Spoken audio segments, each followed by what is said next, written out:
बिस्मिल्लाहिर्रहमानिर्रहीम। ख़वातीन व हज़रात, ज़िल-हज शरीफ में जब हज और कुर्बानी के दिन आते हैं तो लोग मुख्तलिफ़ सवाल करते हैं। कॉमन क्वेश्चन जो है वो इस वीडियो में मैं डील करूँगा। सबसे पहला सवाल होता है कि कुर्बानी किस पर वाजिब है? मुकीम बंदा हो और वो साहिब निसाब हो, ज़कात जैसे बंदे देते हैं, या सेविंग्स इनफ हो, सोने की सूरत में, चांदी की सूरत में, या पैसे की सूरत में। ये मुख्तलिफ़ ममालिक में मुख्तलिफ हो सकती है। हर बंदे को पता होता है कि उसको एलिजिबिलिटी है कि नहीं, उस पर कुर्बानी वाजिब होती है। मिसाल के तौर पर ये सिर्फ़ ये कंसेप्ट कि जो हेड ऑफ़ फैमिली होता है यानी वालिद साहब, सिर्फ़ उन्हीं पर नहीं, अगर बच्चियाँ बच्चे हैं वो सेपरेट हैं या वाइफ़ है वो भी काम करती है, सबके पास सेविंग्स है और इनफ सेविंग्स है, तो वो सारे एलिजिबल होते हैं। तो एक दिन में यानी एक घराने में, एक फैमिली में एक से ज़्यादा भी कुर्बानियाँ वाजिब हो सकती हैं। दूसरा क्वेश्चन होता है कि मसलन बैरून ममालिक बसने वाले, अरब कंट्री में, सऊदी अरब वगैरह, और या यूरोप में बसने वाले, जब वो पाकिस्तान, इंडिया, बांग्लादेश में कुर्बानी करते हैं तो किस वक्त वो करेंगे कुर्बानी? तो वहाँ पर होगी। तो कुर्बानी जो बांग्लादेश, इंडिया या पाकिस्तान में होगी, कुर्बानी जिस जगह कुर्बानी का जानवर होगा उस जगह ईद पड़ने के बाद कुर्बानी की जाएगी।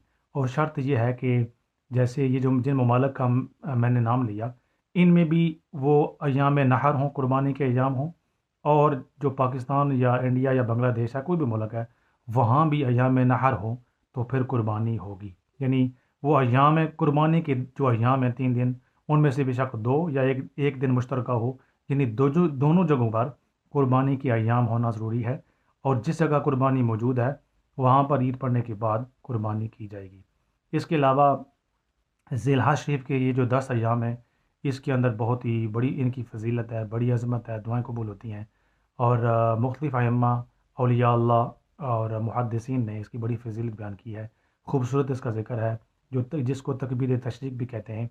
और तकबीर तशरीक 9वीं ज़िल-हज की फ़जर से असर 13वीं की असर तक तकबीर तशरीक हर जो बाजमात है, जमात के साथ नमाज़ पढ़ी जाने वाली, उसके बाद पढ़ना वाजिब होता है, अकॉर्डिंग टू इमाम आज़म अबू हनीफ़ा रज़ियल्लाहु तआला अन्हु। और साहिबैन इमाम अबू यूसुफ़, इमाम मोहम्मद के नज़दीक कोई भी जो मर्द है वो अगर अकेले नमाज़ भी पढ़ेगा फिर भी वाजिब होगी। लेकिन ये सुन्नत ज़रूर है, इसकी बरकत ज़रूर है, हर नमाज के बाद पढ़नी चाहिए। और जिनके ऊपर वाजिब होती है, जैसे मैंने अर्ज़ किया, अगर नहीं पढ़ेंगे तो गुनहगार होंगे। इसके अलावा मुख्तलिफ़ दुआएँ करना, अल्लाह अल्लाह करना, कुर्बानी का गोश्त जो है वो उसके बारे में क्वेश्चन होते हैं कि अगर फैमिली के अंदर ही बहुत ज़्यादा लोग हैं, मसलन 17-18 फैमिली के लोग हैं, तो कुर्बानी गोश्त जो है वो सदक़े की तरह नहीं होता। वो सारा घर में भी रखा जा सकता है, ख़ेश के लिए ख़ानदान के लिए भी रखा जा सकता है, और दोस्त अहबाब को बाँटा जा सकता है, ग़ुरबा को भी बाँटा जा सकता है। लेकिन सबसे बेहतरीन ये होता है उसके 3 हिस्से किए जाएँ। एक हिस्सा अहले खाना के लिए, एक हिस्सा ख़ेश कबीला ख़ानदान एक्सटेंडेड फैमिली और फ्रेंड्स के लिए, और एक हिस्सा ग़ुरबा मसाकीन के लिए।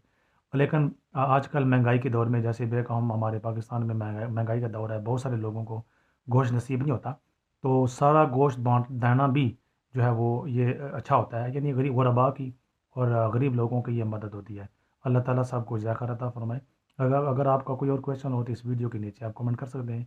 जिस वक़्त मैं फ़ारिग होऊँगा उस वक़्त आपके सवालात का इंडिविजुअल जवाब दूँगा। जज़ाकल्लाह खैर।